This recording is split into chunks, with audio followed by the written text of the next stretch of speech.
नमस्कार। इस खास कार्यक्रम में आप सभी का स्वागत है। भारत के स्वतंत्रता आंदोलन में अप्रतिम योगदान के साथ ही आजादी के बाद से ब्रिटिश भारतीय क्षेत्र के साथ साथ देशी रियासतों को भारत में मिलाने और भारत को एक राष्ट्र के रूप में खड़ा करने में जिस व्यक्ति का सबसे बड़ा योगदान है वह है लौह पुरुष सरदार वल्लभ भाई पटेल। राष्ट्र के प्रति उनके असाधारण योगदान के कारण ही भारत सरकार ने 2014 से उनके जन्मदिवस 31 अक्टूबर को राष्ट्रीय एकता दिवस के रूप में मनाने का ऐलान किया। भारत के इस लौह पुरुष के जन्मदिवस पर आज हम उनके व्यक्तित्व के अलग अलग पहलुओं पर विस्तार से चर्चा करेंगे।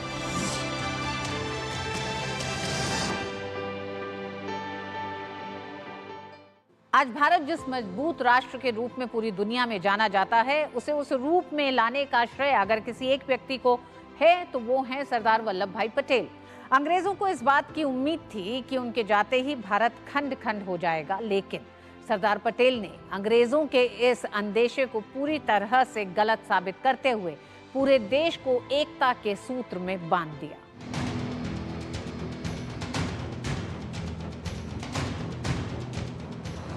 पंद्रह अगस्त 1947 को भारत सैकड़ों साल की गुलामी से मुक्त हुआ।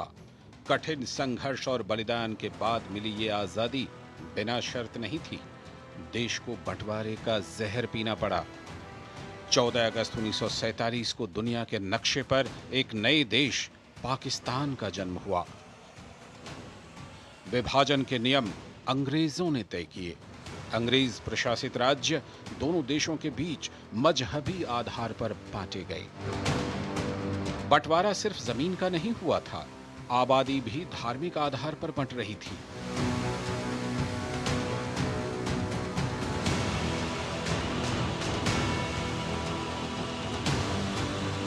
देश सांप्रदायिकता की आग में जल रहा था, लेकिन असली मसला देशी रियासतों का था।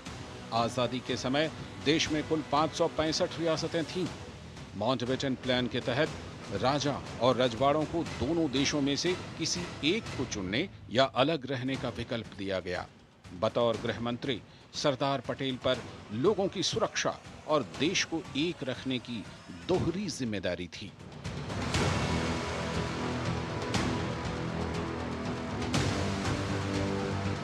कई रजवाड़े भारत में विलय के लिए आसानी से तैयार हो गए, लेकिन कई ऐसे भी थे जो स्वतंत्र रहने का ख्वाब देख रहे थे। सरदार पटेल ने राजाओं और नवाबों से देशभक्ति की भावना दिखाने का आह्वान किया। उन्होंने स्पष्ट कर दिया कि देशी राजाओं का अलग राज्य बनाने का सपना असंभव है और भारतीय गणतंत्र का हिस्सा बनने में ही उनकी भलाई है। 5 जुलाई 1947 को सरदार पटेल ने रियासतों के प्रति आजाद भारत सरकार की नीति को स्पष्ट करते हुए कहा कि रियासतों को 3 विषयों सुरक्षा, विदेश और संचार व्यवस्था के आधार पर भारतीय संघ में शामिल किया जाएगा। कई रियासतों ने भारत सरकार की बात मान ली और 15 अगस्त आने से पहले ही विलय पत्र पर दस्तखत कर दिए।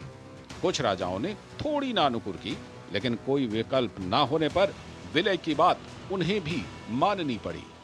देश जब आज़ाद हुआ तब धर्म के आधार पर उसका अंग्रेज़ों ने विभाजन कर दिया था। तब सबसे बड़ा सवाल एकता का था। रियासतों को जोड़ना वो कठिन कार्य था और आज हर हमेशा हम आभारी हैं तो देश की एकता के शिल्पी सरदार पटेल के आभारी हैं। तमाम कोशिशों के बावजूद हैदराबाद, जूनागढ़, भोपाल और कश्मीर रियासत भारत का हिस्सा बनने को तैयार नहीं थी। जूनागढ़ ने पाकिस्तान में मिलने की घोषणा की, जबकि कश्मीर के महाराजा हरि सिंह ने अलग देश बने रहने का ऐलान किया। 5 सितंबर 1947 को जूनागढ़ के नवाब मोहम्मद महाबत खान जी ने पाकिस्तान के साथ विलय पत्र पर दस्तखत कर दिए। सरदार पटेल ने नवाब से अपना फैसला बदलने को कहा, लेकिन नवाब ने नहीं माना। इस बीच जूनागढ़ के लोगों ने नवाब के खिलाफ विद्रोह कर दिया। बढ़ते विरोध के बीच नवाब को पाकिस्तान भागना पड़ा और जूनागढ़ भारत में मिला लिया गया। जूनागढ़ में रहने वाले लोग हिंदू थे, शासक मुस्लिम था। तो ये चाहते थे पाकिस्तान के साथ जाने के लिए उन्होंने सोचा था और पाकिस्तान के साथ उन्होंने ये जोड़ने का निर्णय भी ले लिया था। फिर वल्लभ भाई ने सोचा कि वहाँ शासन तो हम सीधा अटैक तो नहीं कर सकते, तो आरजी लड़त के नाम पर एक प्रजाकीय आंदोलन शुरू किया गया जूनागढ़ में, और प्रजाकीय आंदोलन के थकी उन्होंने एक सत्ता ले ली। तब जूनागढ़ का जो नवाब था उन्होंने पाकिस्तान में जोड़ाने का निर्णय कर लिया था, तो वो जूनागढ़ भाग गया अपने कुत्ते के साथ, अपनी जवेरात के साथ, अपने पैसों के साथ भाग गया और जूनागढ़ का कब्जा भारत सरकार ने ले लिया। इधर निजाम ने हैदराबाद को आजाद देश घोषित कर दिया। भारत ने निजाम से अपना फैसला बदलने की अपील की, लेकिन निजाम भी नहीं माना। इस बीच हैदराबाद में सांप्रदायिक दंगे शुरू हो गए। भारत ने हैदराबाद में सेना भेजने का फैसला किया। 13 सितंबर 1948 को भारत और हैदराबाद के बीच लड़ाई शुरू हुई और 18 सितंबर को निजाम की सेना ने आत्मसमर्पण कर दिया।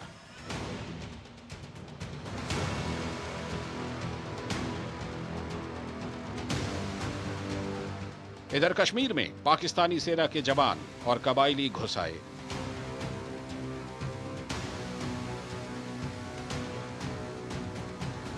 महाराजा हरि सिंह ने भारत से मदद मांगी। भारत ने विलय पत्र पर दस्तखत किए बिना मदद भेजने से इनकार कर दिया। आखिरकार 26 अक्टूबर 1947 को महाराजा ने विलय के कागजात पर दस्तखत कर दिए।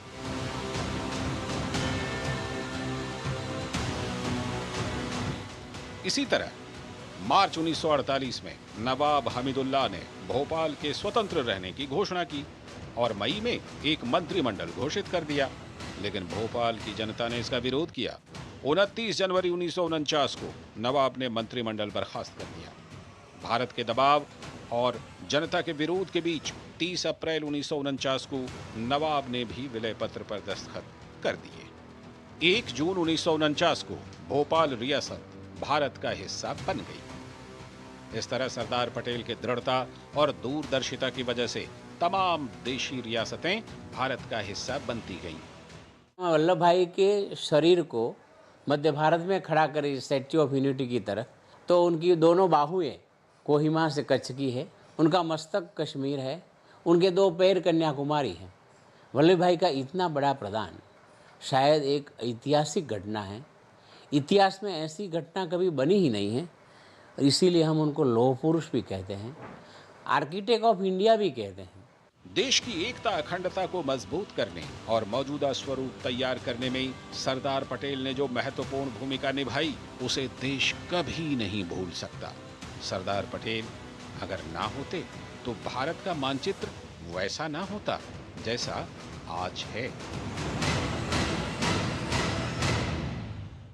किसानों के प्रति अंग्रेजों की नीति के खिलाफ उन्होंने खेड़ा और बारडोली सत्याग्रह का नेतृत्व किया।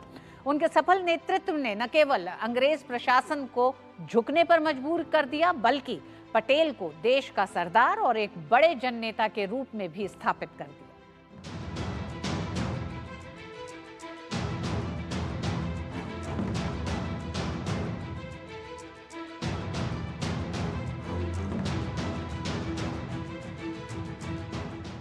उन्नीस 1917 का सावन गुजरात के किसानों के लिए मुसीबत बनकर आया।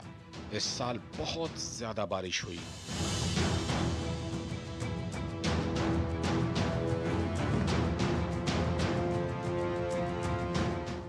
लगातार बारिश से बाढ़ के हालात बेकाबू होते चले गए। खेतों में पानी जमा हो जाने से किसानों की फसलें बर्बाद हो गई। खेड़ा जिले के आसपास खाद्यान्न और पशुओं के चारे की भारी दिक्कत हो गई। इंसान और जानवरों के लिए भूखमरी के हालात बन गए।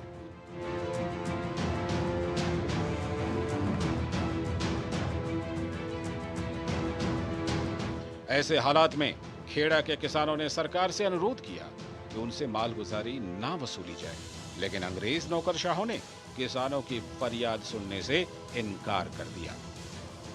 गुजरात सभा का अध्यक्ष होने के नाते महात्मा गांधी ने संबंधित अधिकारियों को पत्र लिखकर मालगुजारी की वसूली रोकने की मांग की।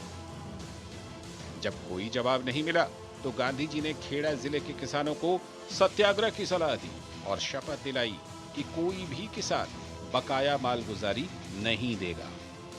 गांधी जी के आह्वान पर सरदार वल्लभ भाई पटेल वकालत छोड़कर आंदोलन में कूद पड़े। उनके बड़े भाई विट्ठल भाई पटेल के अलावा शंकरलाल बैंकर, अनुसुईया बहन, इंदुलाल याज्ञिक और महादेव देसाई जैसे नेता गांव-गांव जाकर किसानों को जागृत करने में लग गए। उन्होंने किसानों में सरकारी अफसरों से ना डरने का साहस जगाया। सरकार ने आंदोलन दबाने की कोशिश की, लेकिन असफल रही। आखिरकार सरकार को समझौता करना पड़ा। खेड़ा आंदोलन ने सरदार पटेल की जिंदगी बदल दी। इसके बाद वो पूरी तरह से महात्मा गांधी और स्वतंत्रता आंदोलन के प्रति समर्पित हो गए। उन्होंने विदेशी कपड़ों का त्याग कर खादी पहनना शुरू कर दिया। 1928 सरदार पटेल के जीवन का अहम पड़ाव था।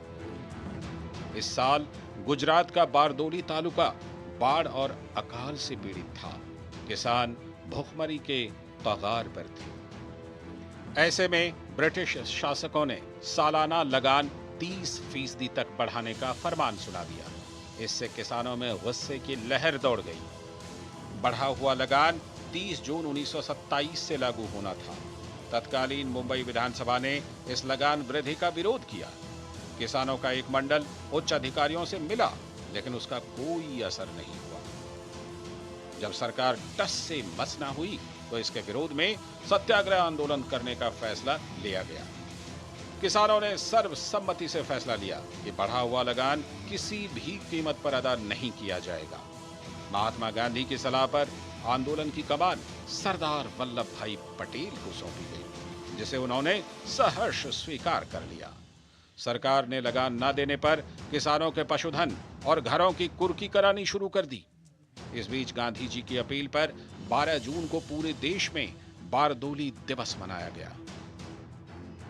इसके बाद आंदोलन चारों तरफ फैल गया। सरकार को एक बार फिर झुकना पड़ा। वायसराय की सलाह पर मुंबई सरकार ने लगान के आदेश को रद्द कर दिया। आंदोलन की सफलता पर एक विशाल सभा का आयोजन किया गया। इस सभा में महात्मा गांधी ने वल्लभ भाई पटेल को सरदार का खिताब दिया। इसके बाद वल्लभ भाई पटेल सरदार पटेल बन गए। बारडोली सत्याग्रह के अंदर आप देखेंगे तो उन्होंने किसानों को जिस तरह से संगठित किया था, सरदार की एक ही आवाज के ऊपर लोग बैठ जाते थे, फना होने के लिए तैयार हो जाते थे। मगर बारडोली का जो एजिटेशन था उसके बारे में मैं एक बात खास कहना चाहूँगा। एक लोकल पुलिस ऑफिसर ने कहा कि हम वल्लभ भाई को अरेस्ट कर देंगे तो एजिटेशन टूट जाएगा, मगर उसने आगे परमिशन मांगा और गवर्नर तक का वो बात गया तो गवर्नर ने अपनी काउंसिल की मीटिंग की और काउंसिल ने तय किया अगर सरदार पटेल को तुम अरेस्ट करोगे तो ये लोकल लेवल का एजिटेशन पूरे देश में फैल जाएगा, देश का हर गांव वो बारडोली बन जाएगा। सहकारिता के क्षेत्र में भी सरदार पटेल का योगदान अमूल्य है। देश में सहकारिता आंदोलन को जमीन पर उतारने का काम भी सरदार पटेल ने ही किया था। सरदार पटेल ने ही अमूल का बीज बोया और त्रिभुवन दास पटेल जी ने सरदार साहब के विचार, मार्गदर्शन और प्रेरणा से ही 1946 में अमूल की स्थापना की थी। एक किसान परिवार से ताल्लुक रखने वाले पटेल ने अपनी मेहनत और काबिलियत के दम पर न केवल स्वतंत्रता संग्राम में बल्कि आजाद भारत में भी सबसे खास बन गए।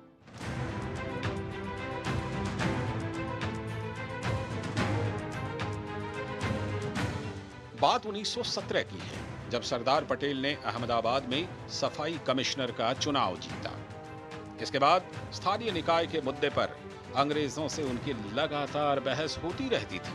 हालांकि तब तक उन्होंने सक्रिय राजनीति या फिर आजादी की लड़ाई में बहुत ज्यादा रुचि नहीं दिखाई थी। लेकिन अक्टूबर 1917 में उनकी मुलाकात महात्मा गांधी से हुई और इसके बाद पटेल हमेशा के लिए बदल गए। वो आजादी की लड़ाई में कूद पड़े। भारतीय राष्ट्रीय कांग्रेस की गुजरात इकाई में उन्हें सचिव चुना गया। वो महात्मा गांधी के स्वराज के प्रचार में जुट गए। बैरिस्टर बनने के बाद अहमदाबाद में जब वे लौटे तब जबरदस्त क्रिमिनल साइड लॉयर के तौर पे उनकी प्रैक्टिस थी। मगर बापू ने कहा कि हमको अंग्रेजी अदालत छोड़ देनी है, हमको अपने मान शान सब छोड़ देना है। एक ही क्षण में उन्होंने छोड़ दिया, तय कर दिया कि अब मैं वकालत नहीं करूंगा। सरदार ने कभी वकालत उसके बाद नहीं की। इसी दौरान महात्मा गांधी ने असहयोग आंदोलन की शुरुआत की तो सरदार वल्लभ भाई पटेल जी जान से इसे सफल बनाने में जुट गए। उन्होंने पश्चिमी पोशाक को उतार फेंका और हमेशा के लिए खादी को अपना लिया। चौरी चौरा कांड के बाद जब गांधी जी ने असहयोग आंदोलन वापस लेने का फैसला किया तो कांग्रेस के भीतर भी कई नेताओं ने गांधी जी की आलोचना की, लेकिन पटेल गांधी जी के फैसले के पक्ष में चट्टान की तरह खड़े रहे।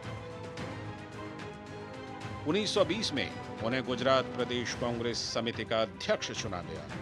1923 में जब महात्मा गांधी जेल में थे तो कांग्रेस ने उन्हें नागपुर आंदोलन की अगुवाई करने की जिम्मेदारी सौंपी। पटेल ने देश भर से हजारों लोगों को जमा कर नागपुर में राष्ट्रीय झंडा फहराया। 1930 में नमक सत्याग्रह के लिए दांडी मार्च के दौरान जिन लोगों को गिरफ्तार किया गया, पटेल भी उनमें एक थे। नमक सत्याग्रह के दौरान उनके ओजस्वी भाषण के चलते हजारों लोग स्वतंत्रता संग्राम में कूद पड़े।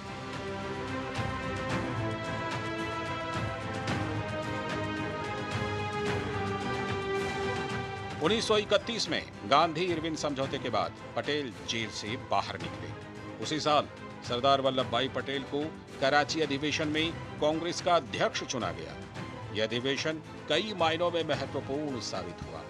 पटेल की अध्यक्षता में इसी अधिवेशन में धर्मनिरपेक्ष भारत का ख्वाब देखा गया। इसके बाद अंग्रेजों के खिलाफ उनकी लड़ाई और तेज हो गई। पटेल को भरोसा था कि जल्द ही देश को अंग्रेजों से मुक्ति मिलेगी और देश पर आवाम का शासन होगा। ऐसा कोई भी आंदोलन स्वतंत्रता का नहीं था कि जिसमें वल्लभ भाई की कोई भूमिका न हो। हम खेड़ा से शुरू करें, खेड़ा में हुआ, बोरसद में हुआ, बारडोली में हुआ, बाद में नागपुर झंडा सत्याग्रह हुआ और क्विट इंडिया भारत छोड़ो चलो। क्योंकि महात्मा गांधी समझते थे कि किसी सत्याग्रह का आंदोलन को सफलतापूर्वक अगर चलाना है तो वल्लभ भाई की भूमिका ही एक सही भूमिका है। 1942 में भारत छोड़ो आंदोलन के दौरान पटेल की सक्रियता और बढ़ गई। देश में घूम घूम कर वो लोगों को इस आंदोलन से जुड़ने की अपील करने लगे। अंग्रेजों की नजर में एक बार फिर वो चुभने लगे। कुछ ही दिनों बाद उन्हें गिरफ्तार कर लिया गया। अहमदनगर के किले में उन्हें बंदी बनाकर रखा गया। 3 साल बाद 1945 में कई कांग्रेस नेताओं के साथ उन्हें भी रिहा किया गया। लेकिन तब तक अंग्रेजों की नींद हिल गई थी। दूसरा विश्व युद्ध खत्म हो चुका था और अंग्रेज पस्त थे। ऊपर से देश में महात्मा गांधी, जवाहरलाल नेहरू और सरदार वल्लभ भाई पटेल जैसे तेज तर्रार नेताओं ने अंग्रेजों की नींदें उड़ा दी थी। देश जाग चुका था, लोग लड़ने को तैयार थे और अंग्रेज को यह समझ में आ गया था। 2 साल बाद 1947 में अंग्रेजों ने भारत की आजादी को स्वीकार किया और मुल्क छोड़कर चले गए। देश को आजाद कराने की मुहिम में वे कई बार जेल गए, लेकिन बुलंद हौसलों के साथ उन्होंने हमेशा भारत की आजादी, अखंड भारत के निर्माण और नए भारत की नींव डालने के लिए काम किया।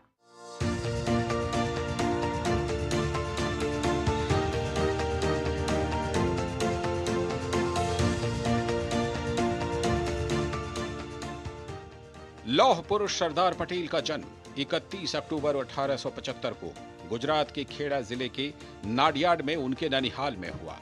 पिता झावेर भाई पटेल पेशे से किसान थे। प्राथमिक शिक्षा अपने गांव करमसद से पूरी करने के बाद वे आगे की पढ़ाई के लिए पेटलाद की स्कूल में भर्ती हो गए। 1897 में 22 साल की उम्र में उन्होंने मैट्रिक की परीक्षा नाडियाड के माध्यमिक स्कूल से पास की। इसके बाद उन्होंने वकालत की पढ़ाई की और गोधरा में वकालत शुरू कर दी। 1902 में वो बोरसद में वकालत करने लगे। वहां वे फौजदारी मुकदमे में काफी कामयाब हुए, जिसके कारण उनकी अच्छी खासी शोहरत हो गई। 1893 में 18 साल की उम्र में उनका विवाह झावेरबाई से हो गया। बैरिस्टर की पढ़ाई के बाद वल्लभ भाई पटेल जुलाई 1910 में इंग्लैंड चले गए। वहां मिडिल टेम्पल में लॉ की पढ़ाई में कॉलेज में टॉप किया। 1913 में पटेल भारत वापस लौट आए और जल्द ही देश के नामचीन क्रिमिनल लॉयर बन गए। वल्लभ भाई ने सबसे पहले अपने स्थानीय क्षेत्रों में शराब, छुआछूत और नारियों पर अत्याचार के खिलाफ लड़ाई लड़ी। सामाजिक कुरिवाज थे। देखिए, अस्पृश्यता की बात उन्होंने कही कि हम कैसे लड़ सकेंगे, हम हमारे ही भाई को अस्पृश्य मानेंगे तो हम कैसे लड़ सकेंगे। उन्होंने शराबबंदी की बात की, अगर हम शराब पिएंगे तो हम कैसे हमारा कल्याण, आज़ादी मिलने पर भी हम नहीं कर सकेंगे। उन्हें मद्रास में, तमिलनाडु में जाके द्रविड़ ब्राह्मण और ब्राह्मण की बात की। उन्होंने मृत्यु के बाद भोजन का भी, अपने पिता की मृत्यु का हुआ तो भी उन्होंने भोजन का बहिष्कार किया कि मैं नहीं मानता हूँ। जो वल्लभ भाई जिस विभाग में से गुजरात में थे, आधे खेड़ा में, पैठण और देश का लड़कों के लिए पैसा देना पड़ता लड़की वालों को, तो उनका भी वल्लभ ने विरोध किया और उनका बहिष्कार किया। स्वतंत्रता आंदोलन में वल्लभ भाई पटेल का सबसे पहला और बड़ा योगदान खेड़ा आंदोलन में हुआ। यह सरदार पटेल की पहली बड़ी सफलता थी। 1922 में बोरसद में हुए सत्याग्रह में उन्होंने हदिया कर को खत्म कराया। 1928 में बरदोली सत्याग्रह हुआ और इसके बाद पटेल का नाम पूरे देश में फैल गया। महात्मा गांधी की अहिंसा की नीति से ताउम्र प्रभावित रहे सरदार पटेल को गांधी जी की मृत्यु से गहरा आघात पहुंचा और 2 वर्ष बाद ही उन्हें हार्ट अटैक हुआ, जिससे वे उबर नहीं पाए और 15 दिसंबर 1950 को इस दुनिया से चले गए।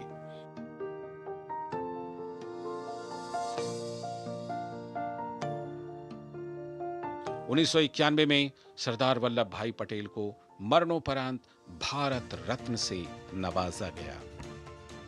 सरदार पटेल के सम्मान में गुजरात में उनकी विश्व की सबसे ऊंची प्रतिमा स्टैच्यू ऑफ यूनिटी बनाई गई है, जो न केवल भारत में बल्कि पूरी दुनिया के लोगों के लिए आकर्षण का केंद्र है। इस प्रतिमा का उद्घाटन 31 अक्टूबर 2018 को सरदार पटेल की 143वीं जयंती पर प्रधानमंत्री नरेंद्र मोदी ने किया था।